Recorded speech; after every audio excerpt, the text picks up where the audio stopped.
வணக்கம் entrepreneurs. Tea boy அப்படின்ற brand தமிழ்நாட்டில் ரொம்ப ரொம்ப பாப்புலருங்க. நீங்களுமே ஒரு முறையாவது அந்த கடையில் டீ சாப்பிட்டுருப்பீங்க. அந்த கடை ஆரம்பிச்சு கிட்டத்தட்ட 4 வருஷத்துல 1200 பிரான்சைஸ் அவுட்லெட்ஸ் ஓபன் பண்ணியிருக்காங்க. இன்னைக்கு டீ பாய் பிரான்சைஸ் இவ்வளவு பெரிய வெற்றி அடைஞ்சிருக்காங்க அப்படின்னா அதுக்கு முக்கியமான காரணம் அப்படின்றதே அவங்களுடைய பிரான்சைஸ் மாடியூல் தாங்க. அதுல 3 முக்கியமான விஷயம் நம்ம பார்க்கணும். முதல் விஷயம் லோ பிரான்சைஸ் காஸ்ட்.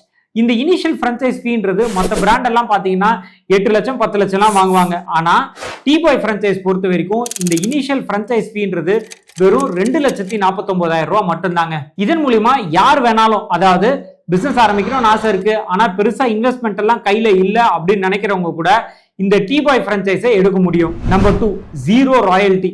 இந்த ராயல்டி அப்படின்றது தான் பிரான்சைசிஸ்க்கு இருக்கக்கூடிய மிகப்பெரிய தலைவலி. ஒவ்வொரு மாசமும் டர்ன் ஓவர்ல இருந்து கிட்டத்தட்ட 10%, 20%, 30% வரைக்கும் இவங்க ராயல்டி ஃபீ பிரான்சைஸாருக்கு பே பண்ண வேண்டியிருக்கும்.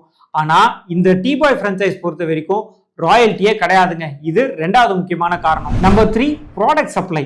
ப்ராடக்ட் சப்ளை அப்படின்றது அந்த டீ அவுட்லெட்டுக்கு தேவையான பாலா இருக்கட்டும், டீ, சர்க்கரை, அந்த மாதிரி ஒவ்வொரு ரா மெட்டீரியல்ஸையும் பிரான்சைசிக்கு டைரக்டா சப்ளை பண்ணிடுறாங்க. இது மூலியமா என்ன நடக்கும் அப்படின்னு பாத்தீங்கன்னா குவாலிட்டியான டீ கஸ்டமருக்கு கிடைக்கும், கஸ்டமருமே ஹாப்பி.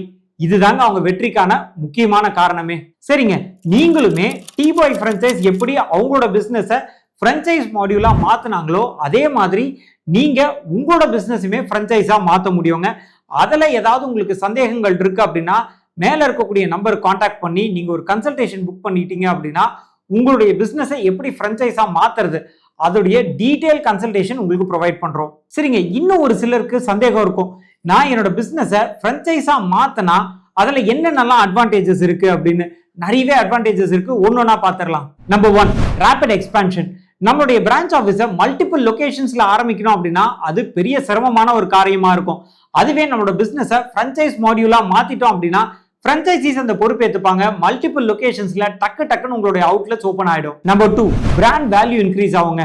டக்குன்னு அவுட்லெட்ஸ் ஓபன் ஆயிடுச்சு, மல்டிபிள் லொகேஷன்ஸ்ல நம்ம பிராண்ட் விசிபிலிட்டி இருக்கு அப்படின்னாலே நம்மளோட பிராண்ட் வேல்யூ அப்படின்றது உடனடியா அதிகரிச்சிருங்க. நம்பர் 3, பிராண்டோட வேல்யூ அதிகரிக்குதுன்னா உடனே இன்வெஸ்ட்மெண்ட் கிடைக்கிறதுக்கான ஆப்பர்ச்சுனிட்டி அதிகரிக்கும்.